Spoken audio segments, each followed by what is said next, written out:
ACS PTS proposed changes. Now, it may be off our topic slightly, but we feel that we need to do something about that. So I can tell you what's happening there. I'll just give you the results. I mean, they're not secret meetings, so I'll just tell you what they are. We're trying to get more simulator credit, which we had a big, nice conversation on the power after the power hour last time. We had some people who worked within Boeing, who worked within simulation and did a lot of initial work and current work with that. At CAE, it was a guy, there was a Clive was there, sent me some great articles on things. So that was good. And then we had a good discussion with that. And test pilots were in the room we never know who's going to be in the room for the second, third, fourth hour. We don't know. So, but anyway, we're trying to qualify like and so it requires a rewrite of an AC 6136B. We require us to modify that. And also my charter, I've been tasked with leading the subgroup on getting flight instructor credit for time they're in the sim, as long as it's toward a certificate or rating. So because the applicant is getting, or the student is getting the time towards their pilot certificate, there should be no reason. And this would help encourage the use of training devices. So that's why I sit on that part. And the other side is on the ACS is trying to modify the text. So as a minimum, we want the text to read, which used to be in the PTSs. The standards are, it's used to say these standards are in good flying conditions. Now they don't say that. So we really want to put that back in there as a first case. And then the second case is to identify things that we're not testing we should, and some things that maybe we don't need to test that are more teaching centric things. So that's what's happening within the, so we meet and there's a big meeting in June and we'll meet until the end of the year. That's kind of how it's going to go. So just wanted to give you a brief update on that because I told you I'd keep you informed in the loop on that. Okay. So that's that. Okay. So let me move ahead now. So move on to the actual presentation, right? I think that's what we came for. But I want to give you an update because as those things go on each week, or every 2 weeks, we have committee meetings and then it can tell you what's going on. Okay, there are more things than that, but that's basically it, okay? From my side. And we want to do this now. Okay, so this is the road to 1,500 hours. And I want to talk about this because there's a lot to say here.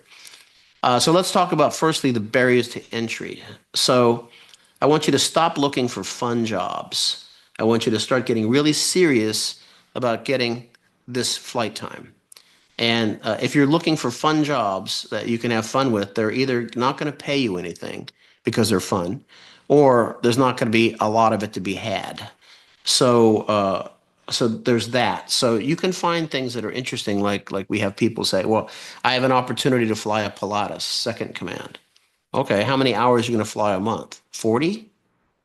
Okay, as a flight instructor, I can get you flying 100, right? So you're going to take a long time to get somewhere. And if I'm hiring for an airline, I don't care if you have Pilatus time. I could care less. I care that you have 1,500 hours in an ATP or going to be an ATP. That's what I care about.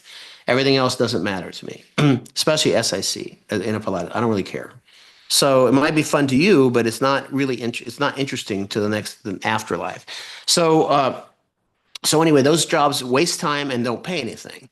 So so that's not what we want. Remember that anything that's going to pay you real money is going to have a barrier to entry. So for example, if you went to see, depending on your age, you went to see your cardiologist or you had a surgery, there was a big barrier to entry to get that job. Huge, right? That's why the pay is good, right? And maybe the benefits could be good and this can be good and that be good because not everybody can do that. Right. And the same for the average Joe pilot who has 250 hours looking for some job. It's going to be a really low paying job because the barrier to entry is quite low. But yet, look at one of our previous students who, I don't have to say his name. So you can say he's a 777 pilot, right? He's been at this company, major airline, for 26 years. And I don't know if you know what he makes. He told us.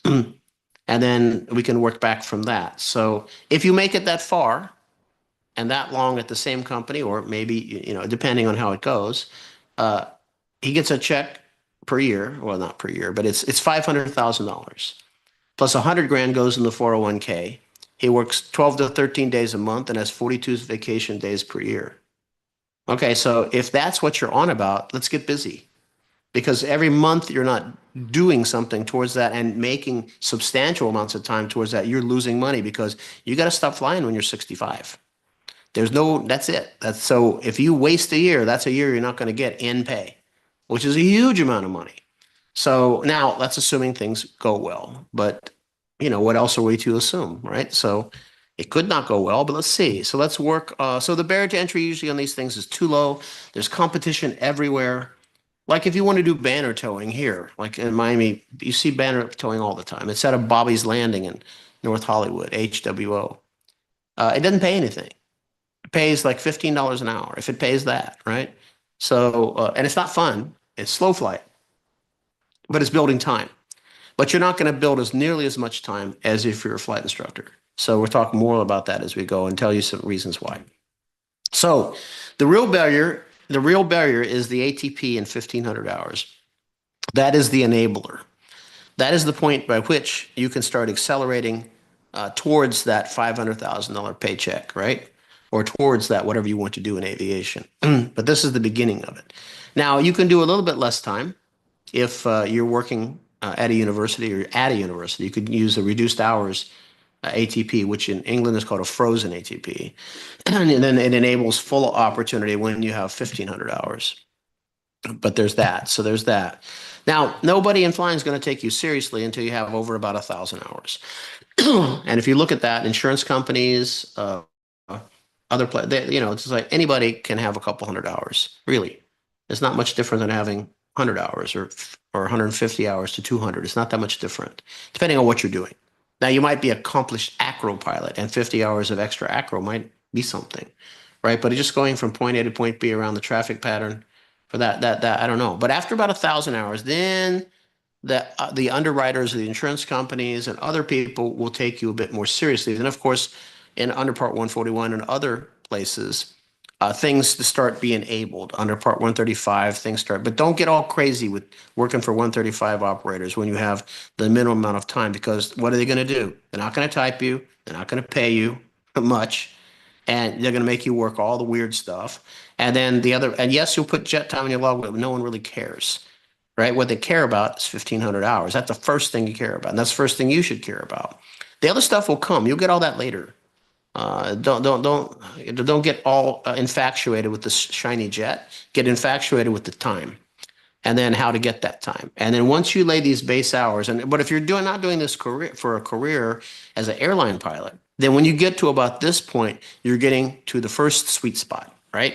Which is now I can do something else maybe that's within aviation, especially in the training side.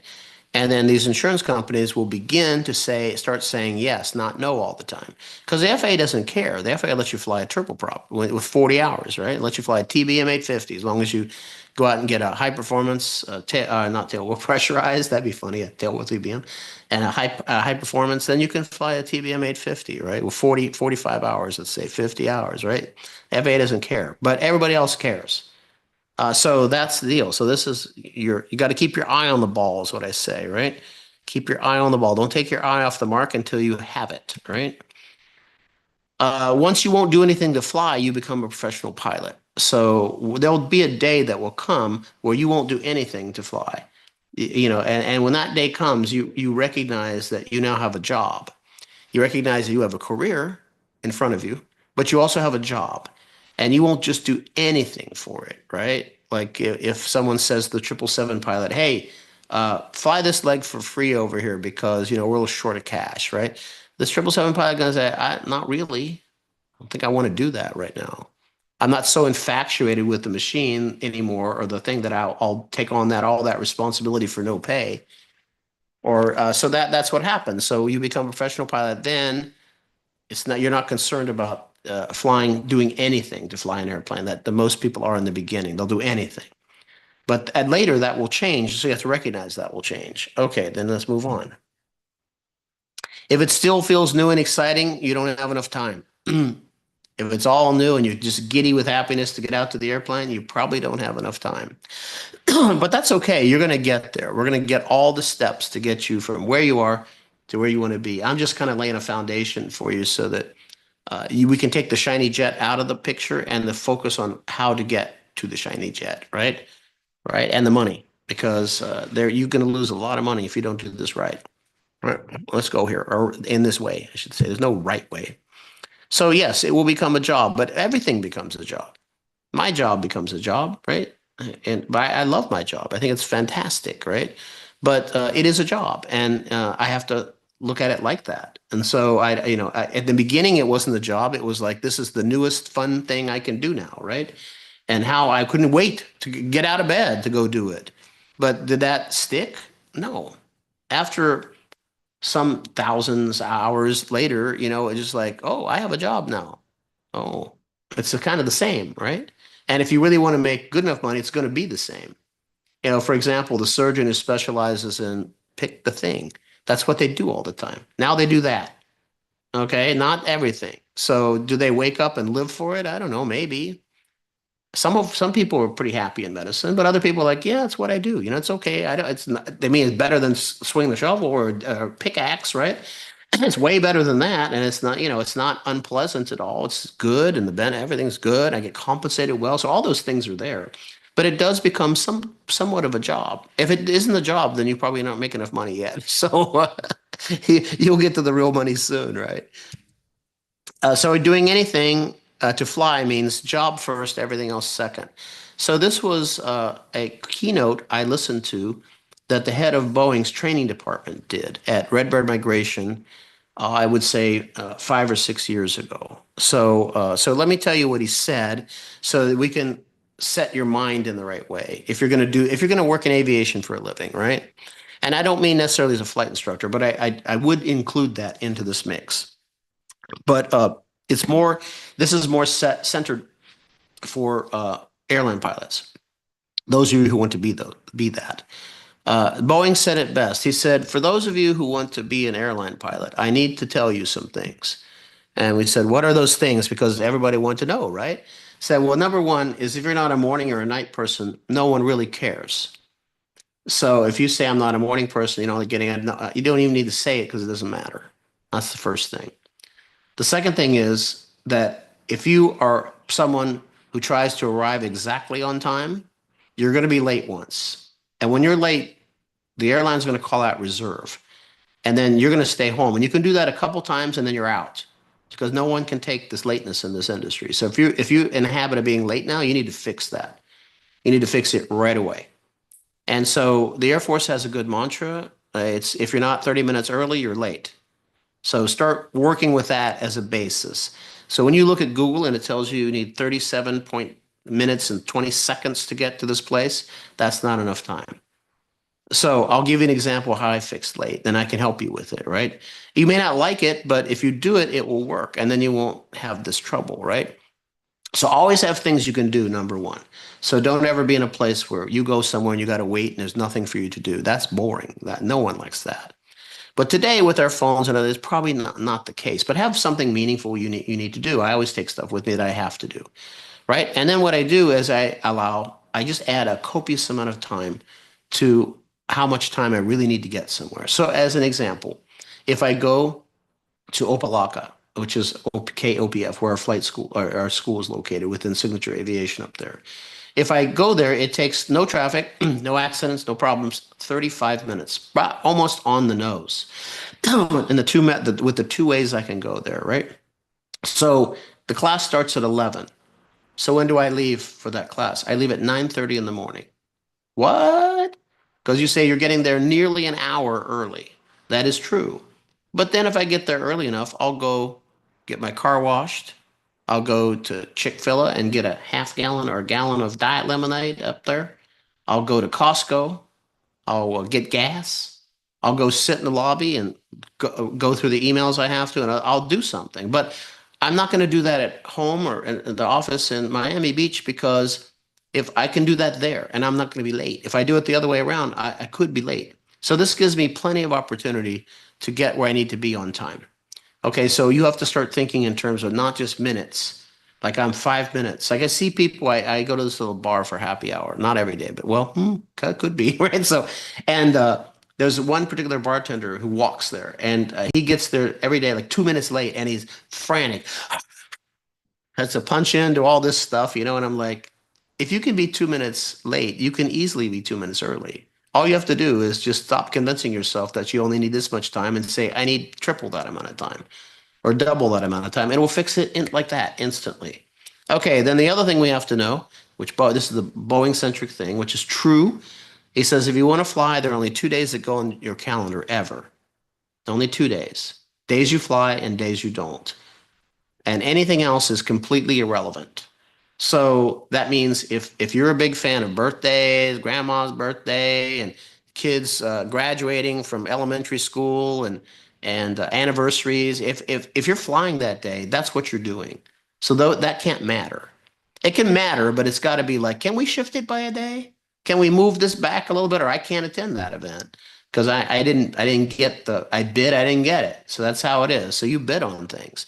So you have to get in this mindset that you're going to be told where and when to be, and then over some period of time, it will turn out that the tide will shift, right? And it will be such that you can bid the schedule you want, and then you can do whatever you want. But that time's not going to be when you're in your 20s. It's not going to be, right? It's going to be the shitty schedules, right? The AM, the middle of the night schedules, the stand-ups, this for a while. And as you become more senior and you get at your company, then you'll get better bids. And that's just how it will be.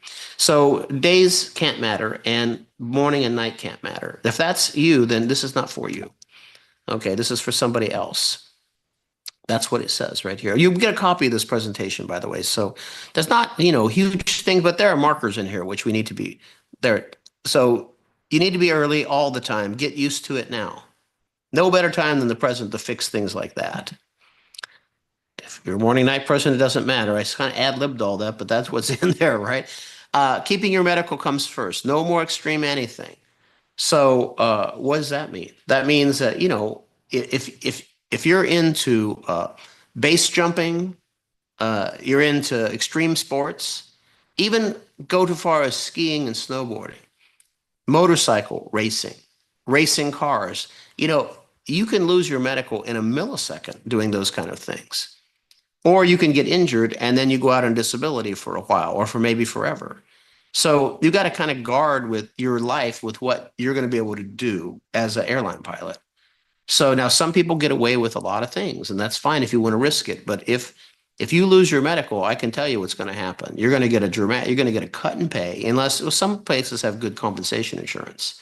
But be mindful of this. Your medical comes first. So if you want to join me at happy hour and you want to drink twice as much as me, which would be a lot, so then you might go out on you might lose your medical before you get to 65. You might not be able to qualify. So you really have to take care of that. Like you don't want to develop necessarily diabetes right away. There are all these workups and tests, and you don't want all this stuff to happen to you that you could prevent. That's why for me, I try to stay okay. I let myself go for a little bit. You'll see I come in and out of that. But now I'm back in the fitness, so I do 3 miles a day outside, walking, jogging. Then I eat right to whatever that means, right? I eat once a day. And so then it helps me maintain an okay weight. I know because certain things are going to influence that, and my medical will be tied to that at some point, right? So I keep it as long as you can. So don't do crazy shit. Now, maybe your genes are such you can get away with it, and and your luck is such you don't have to worry about it, right? So maybe that's the case, but this is the truth of it. So no skydiving, racing. Now, certain things maybe I put in here that aren't as dangerous as they appear. Maybe skydiving is super safe sport, and I just put it in here as something. Racing, maybe the skiing, all these things. But these things some part of this can get you, right? So be careful with these things. Let's just say that. Maybe not exclude them, but I would. But I guess I would. I'd need time. Like I broke 3 bones when I skied, and I was out of work for 4 weeks because I couldn't do my job, right? So there's that, right? Okay. If you become disabled, you will not make the money you thought you would. That's another thing. Because even if it depends on when you got disabled. If you got disabled and you were flying a 737, you're not going to get a 777. You're not going to get the 777 pay you wished for. You may still get paid well, but you're not going to get what you wished for, what you were hoping for, right? So think about that. Now remember that if you're an airline pilot, now we'll give you the benefits here too. So don't, I'm not slamming the whole thing. I'm at the moment, so I'm getting the reality in your head to see if you still want to proceed with 1,500 hours.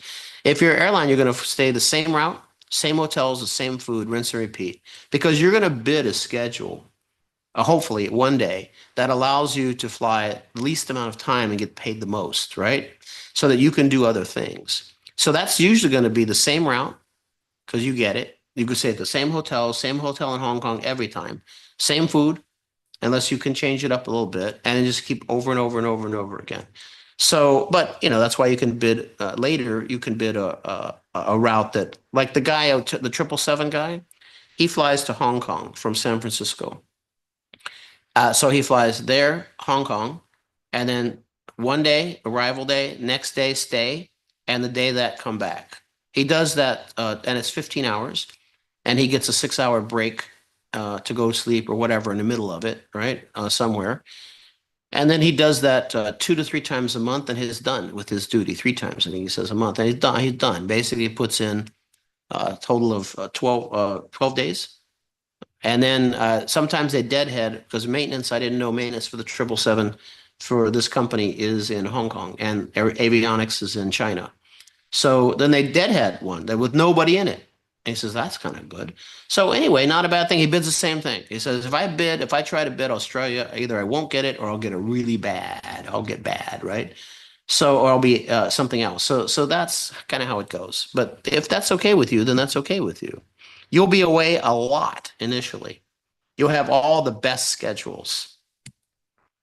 You'll be on reserve at first, and you'll have to be within an hour of the airport. And you probably don't live there already because they put you on a base. You didn't even know what it was. Probably Chicago. You live in Chicago? Maybe if you do, you're lucky, right?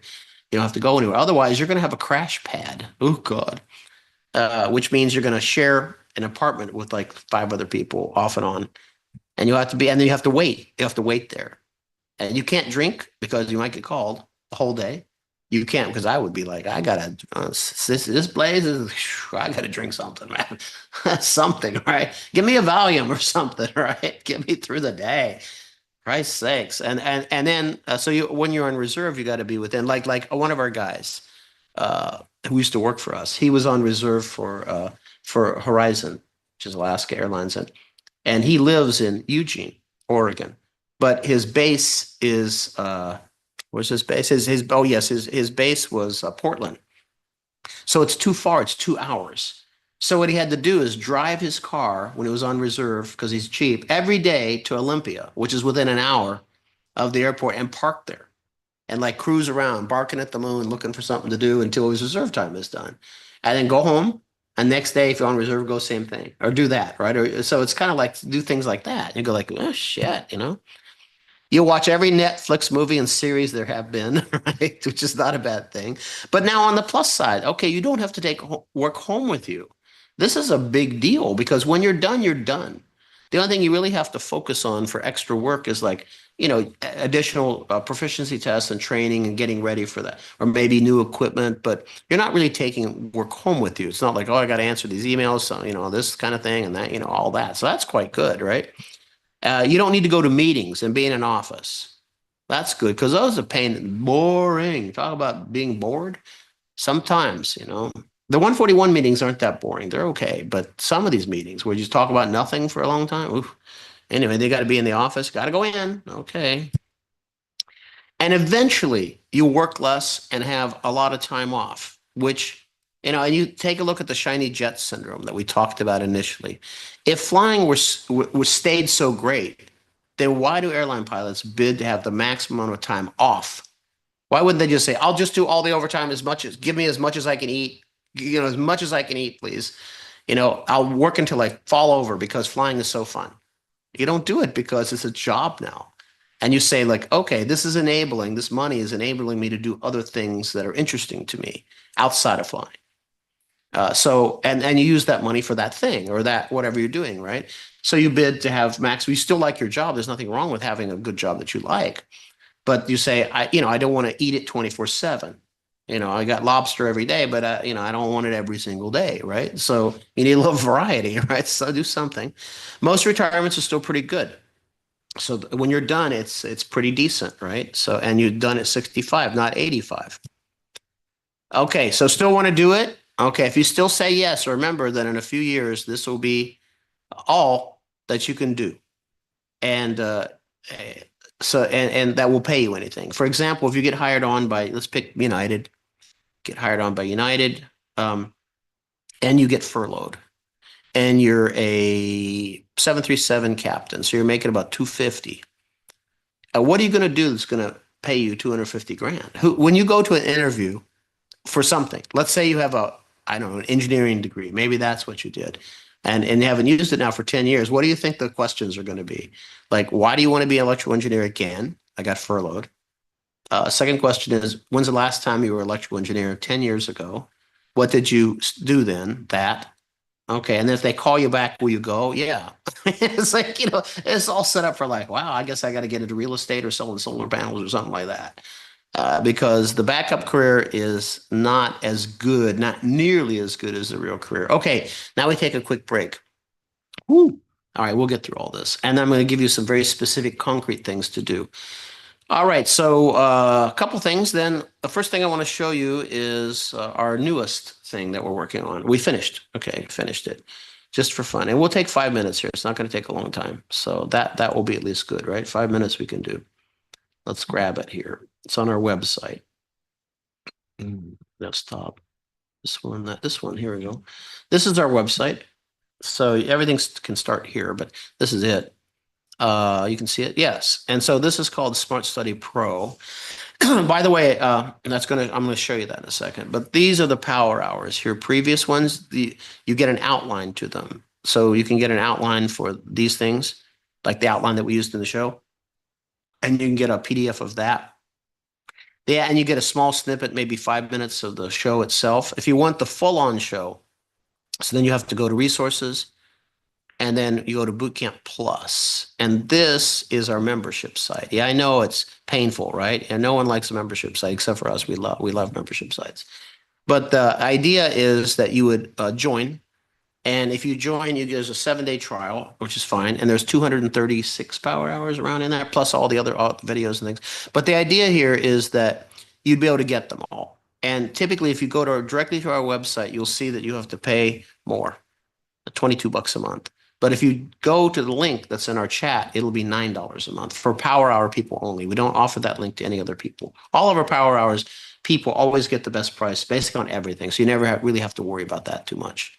It's always the best come to our, because we like this. This is our tribe, our people, right? So that's that. So that's what they look like. You can get all of them by clicking here or here and doing all that. So I don't need to show you that, but I will show you this. Go back to the main screen here. So this is our Smart Study Pro program. And what that is, it's kind of interesting. So I took the CFI ACS, Airman Certification Standards, and in all the ground topics, which is Air Operation 1 through 4, which are technical subject areas, the fundamentals of instructing, all that, I made audio files of every single knowledge element that you need to know and every single risk management element within that ACS you need to know. I also made video, but it was built for audio. So the idea in my head when I was voicing this stuff out, it was make sure you're describing in such a way someone in a car or someone who can't see anything can understand the content. That's built for you, right? So that's what I did. And then I said, while I'm doing it, I'll just do the video too. So I did that. It's not great video, but it's like the background images of what I'm talking about, or some mnemonic, or some whatever that would be. So, and then we built PDF files, companion files for every single one of those tasks. So when you get in a place where you can see images, or you could see maybe some mnemonics or something, you'll have some text to scroll through and images as well. And maybe you would do that if you can see all of it at the same time. Maybe you do that, but so it's a way to study for the CFI thing that allows you to do it when you're in your car going somewhere or coming from somewhere. We've had people say, I'm on my way to Virginia from somewhere, or I'm on the way to Ohio, or I'm going to my flight school, which is an hour away, and they use this time now in this way. So it looks like that. So let me go to the here. This thing, just a second. Oh, let me move out of here. Sorry. I'll do it another way. Just 1 second. I'll show you what it looks like just quickly. Just then we'll go right back because we got to go back to the presentation. Okay, so let me log in here. Login is small, but there it is. Okay. Oh, steal his password. Then you get everything. Yeah. Okay, it looks like this right here. Access it. And I'll just look at one thing, like a technical subject area, like here, your operation 2. And you can download these. So these are not, you don't have to have internet connection unless you need to download them. So here's like principles of flight, Air operation 2, task D. And then you'll see there's the full-on video here and audio. You can download the audio here. And this is a companion PDF. So if I just show it like playing. So the more aerodynamic something is. So I have an image there, but I'm talking about it so you can understand it in audio. This can be described in a. So things like this. So we can say that roll stability depends upon size. Okay, then if I click on the companion PDF, just so I can let you see it, let me open it quickly. And share it, and then we'll go right back to the presentation. Yeah, because I need to go back to that. Okay. Let's here, this one. Okay, so this is what you'd have with that lesson companion PDF, and it would have images and would have some annotations below it, so you can scroll through here and kind of see what's in it. But in general, this is a long one, but you can see the images and stuff are in here. So that's what's in that. Okay, now let's go back to the presentation. At the end, we'll look at some other things. Okay, let's go back to that so we can get that going. So far, this one. Okay. And there are 380 of you still here. Okay, still want to do what we said.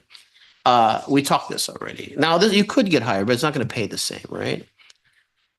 Okay, these are all the reasons we went through. You're right.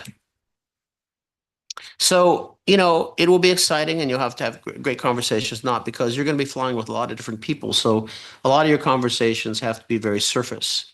They can't be, they're not your friends. Maybe FO is your friend or something like that, but you have to be careful what you say, how you can't joke around like you would with friends. So it can be a long flight. So there you go.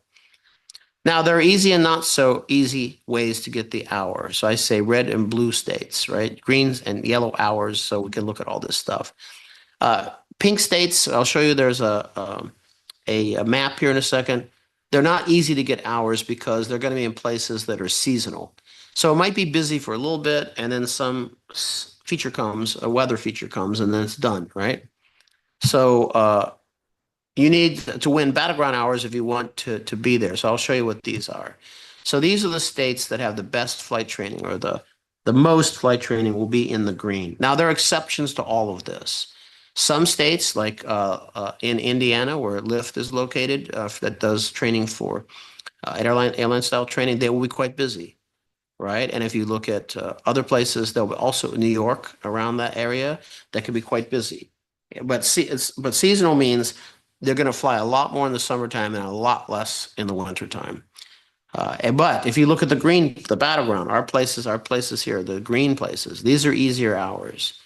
And some of these places are good for climate wise, like Illinois especially around Chicago, has a lot of activity of flight training up there. Nevada, depending on where you are, particularly around Las Vegas. Oregon has some amount of flight training that's busy, and 141 schools in Washington. So you have to look and say, but if I'm optimizing, I would pick one of the green places and that's where I would land. I'd be right there. And I would say that's where I'm going to be because my goal is to get to 1,500 hours or some base amount of time as quick as I can, right? So move to a place that has lots and lots of flight training if you can. If you can't, well, then you have to deal with what you got, but you're going to lose a lot of money by not doing that. If you want less time and not as hectic, go yellow. Go to yellow places, right? Maybe it's cheaper there. Maybe maybe you don't want to be hectic. But if you don't care about the time, then go pink. Go to Alaska in the wintertime. See how much flight training you do there. In the summertime, you might do a lot, but I don't know about the winter. Or you could buy something. You could buy a Champ and fly it yourself. Buy an old Piper, not a Piper, a Champ, a Runca Champ, You can build 150 hours a month, 4 gallons an hour. It's about what's going to cost you. It costs you about to get numbers you need. It's going to cost you about $11,800. Now, if you're CFI, it doesn't cost you anything except for getting your CFI. But there's that. Nothing wrong with an annual about 2 grand. This kind. I just scheduled out a little bit here to see if you bought your own. If you buy a bigger airplane, well, then your operating costs are higher. And what you really want is an airplane with the lowest possible operating cost. You don't care how fast it goes, right? Because you're building time. As long as it'll go more than 50 miles, if you make a landing, that's what you care about, or you should care about.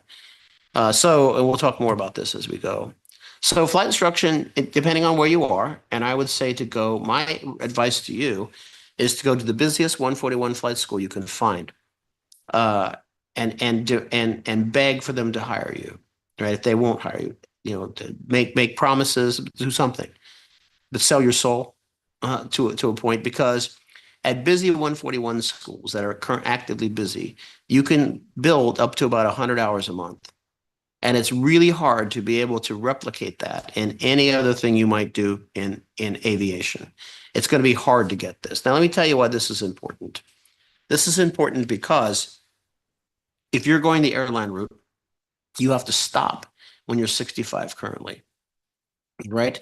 So for every year you don't get to be the 777 pilot is a year you lose the difference between what you're making, 250, 300 to 500. Or something like that. There's a delta you're going to lose. So you're losing on the order of $20,000 a month, 10,000, 20,000, whatever you're losing. If you make it to the end, that's because you're not going to be able to recoup that, because 65 comes, you're finished. If you got there a year early, you would have another year of that same income. And then you can also spike on the retirement and stuff onto that as well. But in general, you really want to get to a position of being able to get to the end game. Keep your eye on the end, but currently you're in the beginning. But keep your eye on the end. How soon and how quickly can I get to that point in a way that makes sense? Now life gets in your way. There will be things that will get in your way. You may have 2 kids now. You may have a house mortgage payment. You may have 2 houses. You might have a divorce. You might have, I don't know what you're going to have, but there'll be things in the way that may also help not get to the end game as quickly as you want to be. But for the things you can control it. Banner towing, get you about that around here. I don't know, depending on where, I don't know where else tows banners. I don't see a lot of them, but there. Air tours around that, depending on which company you go for. There could be others. Grand Canyon tours tend to fly more than that. Flying a turboprop for a company, probably worst option, 20 to 50 hours a month. They're not usually that busy, especially owners. They go when they want to go, and maybe it's not a lot of time. Okay, you fly the right seat of a Gulfstream, but it doesn't matter. No one cares. Okay, cross-country time, you got to build 500 hours, right? So how are you going to build it? 10 hours, usually cross-country time, you get 10 hours per private pilot student, maybe a little bit more. So you got, now you can see you need 50 of those, right? If you want to do it that way. And the rest SIC. Now there is where you can start branching out. If someone will hire you as SIC and they're offering enough time, you could balance that against the flight instructor 100 hours against the SIC time that you could count cross country in a jet or turboprop to help meet that time. That's a possibility there. You also need 100 hours of night, 25 hours PAC. You need this kind of stuff. So these are big battles to win, right? And when you first start off, these look like a lot of time, and they are. But until you get there, you don't have it, right? You also need 75 hours of simulator or actual instrument. 25 can be from an AATD.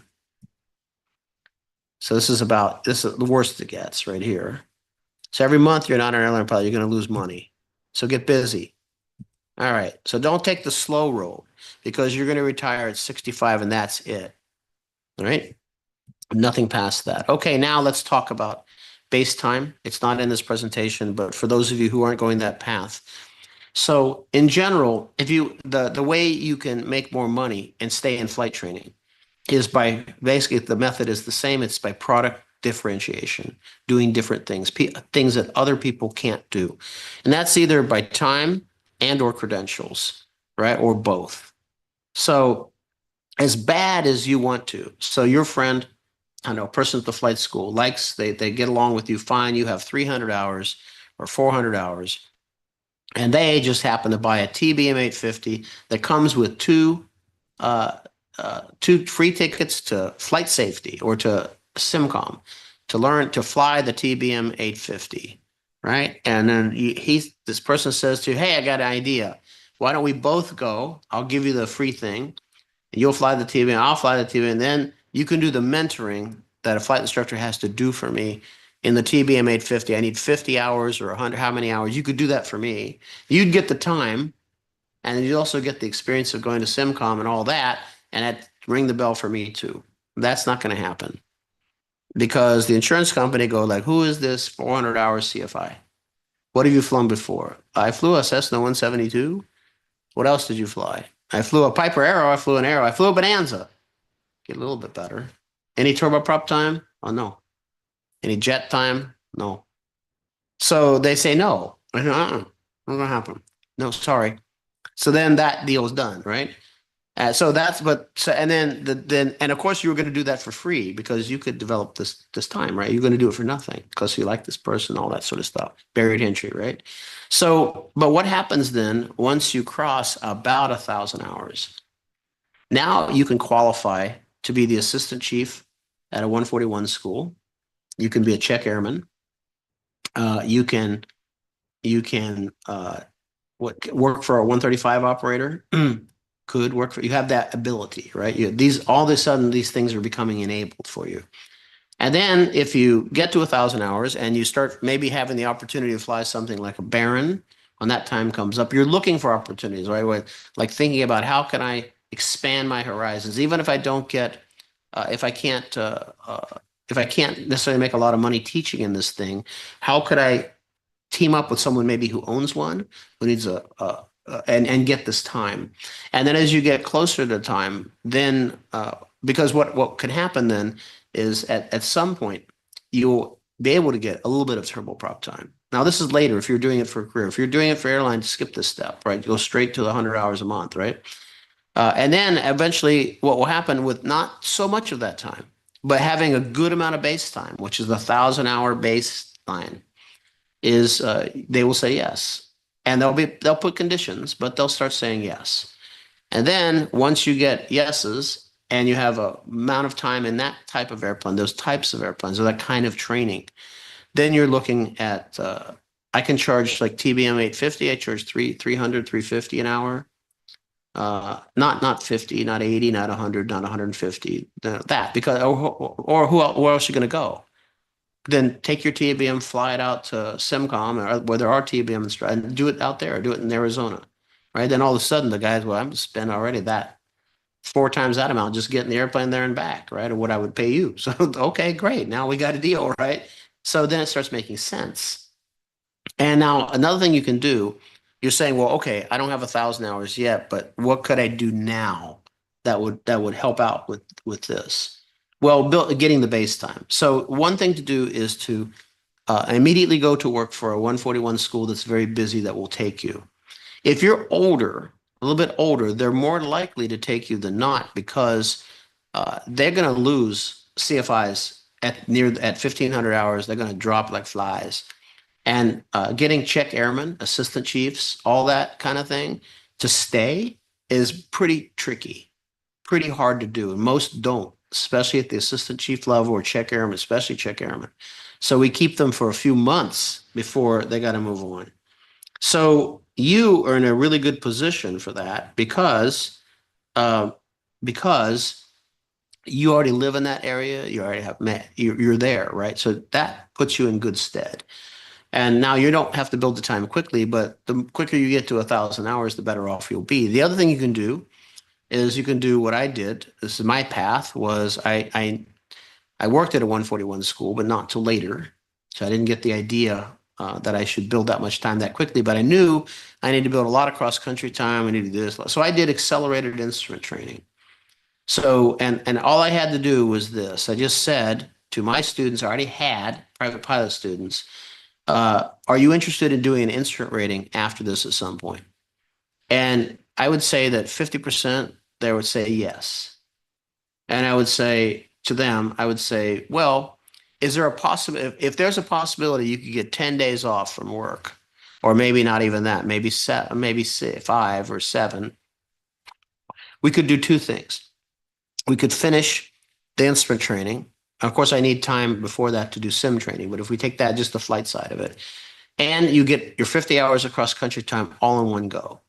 And then at the end of it, we would do a couple of days of preparation, and they would send you off for your IFR test. And that would be a flat rate for this much to do it. Would that seem, and then 2 weeks from now or 3 weeks from now, you could have your instrument rating. It seemed like a good idea to a lot of people.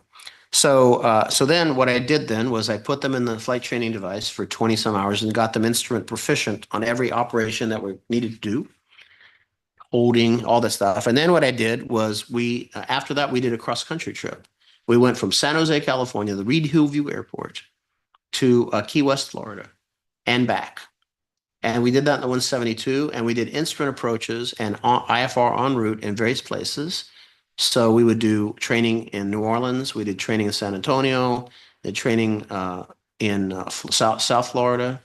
We did training, a little bit of training in Key West, not much there, but it was some good destination, right? Then come back, different places, but not for long, just for half a day, and keep flying. And when we came back, we had 51 hours of cross-country time, an hour more than we needed, or maybe a little bit more than that. We had all the cross-country time done, all the instrument training and experience done, and then all I need to do is prep for the local area. And I did that for a lot of, so I was gone 10 days a month, but I was building 50 hours of cross-country time in that time, in addition to everything else I wanted to do. So you maybe don't have to take it that far. Maybe you could do part of the cross-country. You could but you can figure out how to do that. And from that, what happens is you start gaining this valuable time, the nighttime, the cross-country time, the total time. But the first thing you're interested in is the base time. Okay, the base time is the most important time, because unless you have the base time, everybody's going to say no unless it's in a very small airplane, right? Okay, let me look quickly to the chat here. Okay, so let's see. What's the scale? How many? Okay. So now I'll have to let someone else. Now the Wings credit link is now in there. I saw it there, so that's fine. Okay, and I just see some basic chats. Yeah, it's okay there's plenty of stuff to do. If you're older than whatever, older than dirt, there's still things you can do in aviation. I'll tell you where a good place to do is sim instruction. It may not be flying, but it's flying. It's keeps you active, keeps you engaged. It keeps you all those things. So, and sim instructors can make some decent money. So there's still room, you don't have to have a medical. And there's another opportunity too. I don't know if you know about it, but maybe you wouldn't want to do it. But if you're older, say 60, let's just pick 60, and you never thought about working for the FAA as a safety inspector. I'm not saying to do that, but what I'm saying is there is a position within the FSDOs, possible positions, called an ASI, Aviation Safety Inspector, with no medical. So now you can't qualify for medical. You're basically flying is over. It's not. You can do everything an aviation safety inspector can do in the office except for the flight side of things. And that can pay you, and you can get extra, you can retire, you can get health insurance, and you can figure it all out. All the government benefits come your way that aren't too bad within FAA. And if you start off even earlier than that, knowing that it could be good for you. You only need to put in 19 years with the agency and be 50, and you can retire and you can do something else. Now, that doesn't mean you'd want to do that, but there are positions that you can do with no medical. But if you don't have commercial pilot certificate, don't have a certain amount of base time, they say no too. Okay, but they're a little easier to get into. So that's what I would say about these things. So hopefully I've inspired you to if you're going to try to get the 1,500 hours, that you do it as quickly as you can. I gave you some ideas about how to do that. And in particular, not be on the slow road for it. Now, and then to recognize the end game, which is the end pay, right? So you need to be able to get the end pay for as many years as you can If that, or if you don't care, then it doesn't matter, right? Then maybe it doesn't matter. But that if you're optimizing, trying to do the best that you can for that kind of thing, then I would do that. Now, if you're doing it for fun or a second career, then you can have fun with it for a little bit. But at some point, uh, you'll want to make some money out of it. And the way to do it is not by being the same as. So I can show you the uh, how funny you can be sometimes. So where I used to work there at Advantage Aviation, where I was a flight instructor there, they wanted us to all have business cards, and the business cards all had to be the same. So they were black with silver letters, and then you put your thing there, that whatever it was you wanted to put on there. And so I was last to put and do that, and I waited because I looked and see what people's what said because I'm a product differentiator, right? So that means that I'm looking for the niche, right? That's what I want to find. The place where I can not be $50 an hour, I can be $150 an hour, or whatever I want to be, and work less. So we'll close it out with this. So what I did was I looked and I started seeing the cards, and as they started coming out, they would say like Jeff Katz, comma CFI, or then after title CFI, CFII, MEI, turboprop. Okay, then I see that. The next one says that this one, that name, then it said CFI, CFII, MEI, tail wheel. Okay, tail wheel. Another one, and it kept going, right? Then you got tail wheel, gold seal. Gold seal was on there because they were trying to product differentiate, right? Then Acro was on there too. That was there. And so people would put their like specialty on there. And so then I said, okay, it's my turn now. Finally, everybody else did their cards. So what did I do? I put my card, Mike Shiflett, and I put everything next to it. Pissed everybody off, of course, but that's funny. It's clever, right? Just then, he can do everything. Why not use him, right?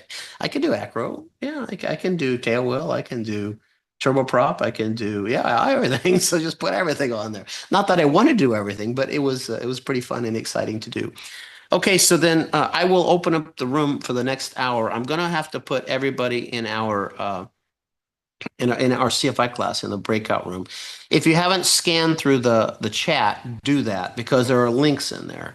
And if you want Wings credit, the credit for Wings credit will the link for Wings credit will be in there. If you want to buy something that we have at a discounted price that I was talking to you about, there are links in there for that too.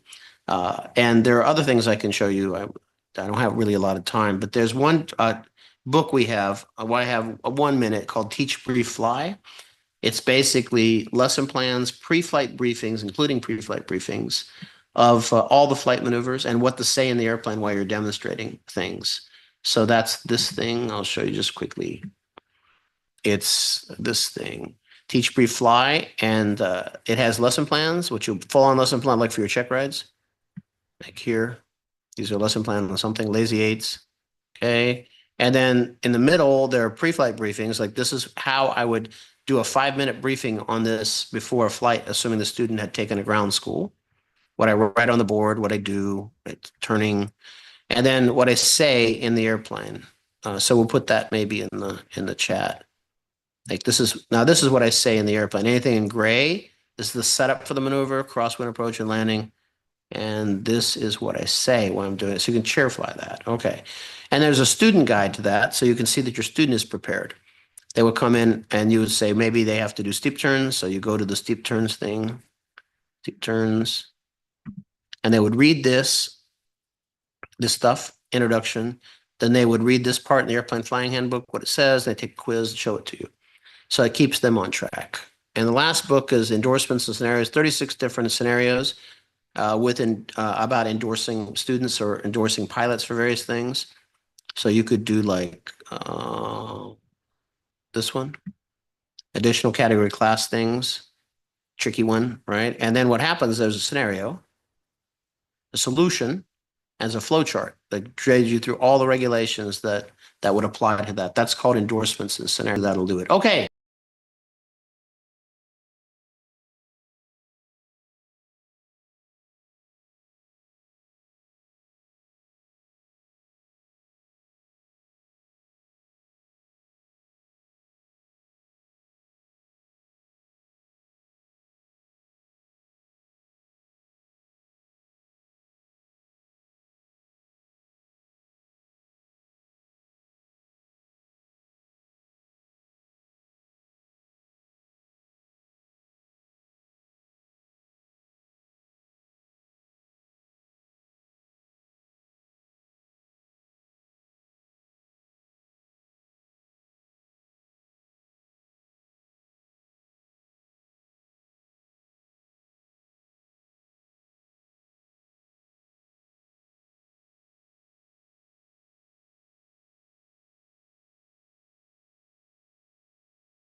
yourself accidentally or something, and then someone can maybe between Nick and between Philip and maybe between make Wendell co-host too. All you depending on how long you're going to stay, and I'll zoom in and out. But you're free to talk about aviation related stuff, what we talked about.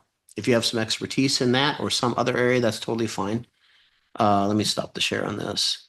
Okay, so now let me make a few people co-host before we start. And hello, Bruce's. I see the Bruce's again. So let's go all the way down here to Wendell. I see Deb Gangwish is in the room too. Hello.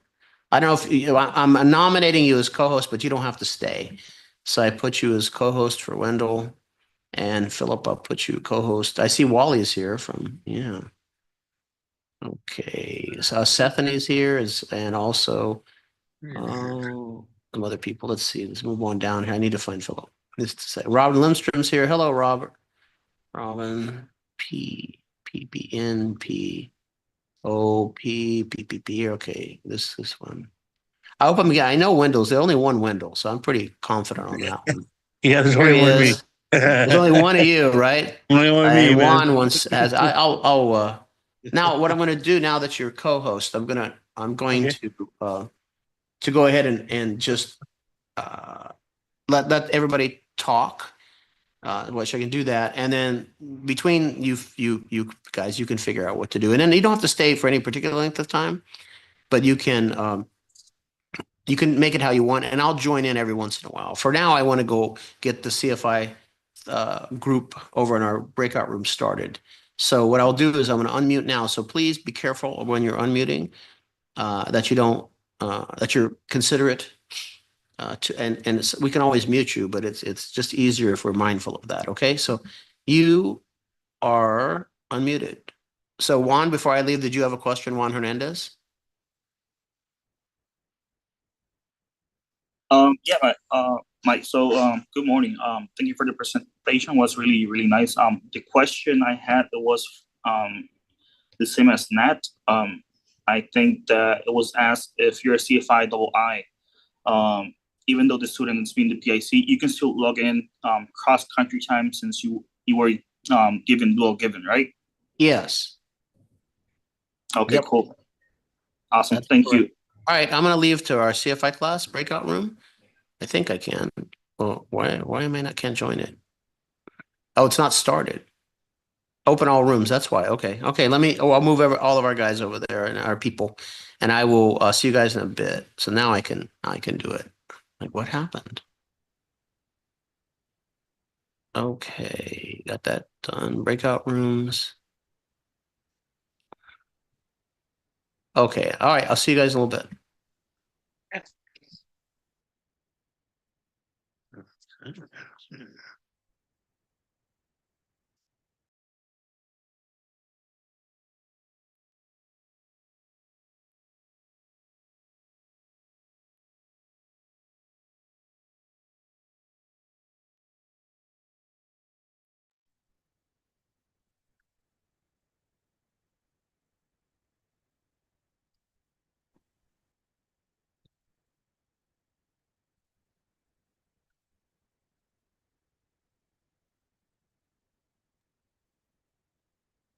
Stephanie, can you hear me?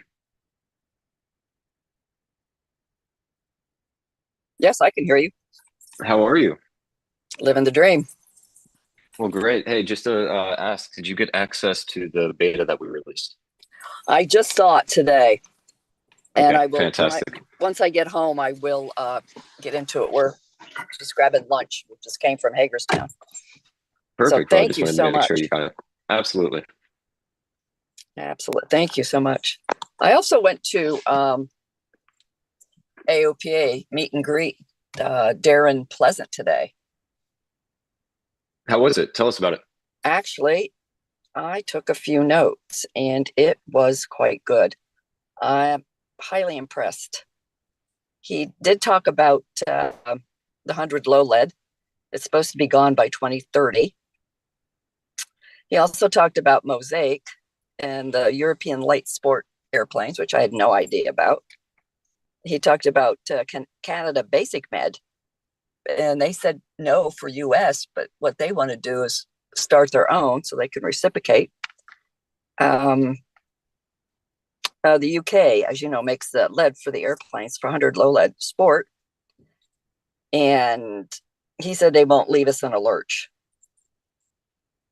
They talked about, once again, landing fees are coming back up, which that's not good.